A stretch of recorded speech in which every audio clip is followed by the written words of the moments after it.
सरसब्ज ज़मीन पर आबाद होते हुए एक वसी खित्ते पर इस्लामी हुकूमत कायम कर दी।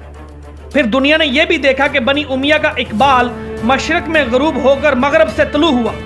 उसकी तबानी से चंद सदियों तक मगरब का उफ्क रोशन रहा, और जिस तरह सिसिली के मुसलमानों ने इटली की सरजमीन को अपना घर बनाए रखा, इसी तरह उंदलस के मुसलमानों ने 2 सदियों तक फ्रांस की सरजमीन में इस्लामी परचम को बुलंद रखा, और मौजूदा स्पेन, पुर्तगाल और आधे फ्रांस के इलाके इस्लामी हुकूमत में दाखिल रहे, और उंदलस में मुसलमानों की इल्मी और रूहानी तरक्की की शमा रोशन हुई, जिससे सारी दुनिया ने रोशनी हासिल की, और यूरोप के नए अलूम व फनून के मीनार इन्हीं बुनियादों पर कायम हुए। यूरोप वालों ने इस्लाम की जलाई हुई इल्म व फजल की इसी शम्मा से रोशनी पाई।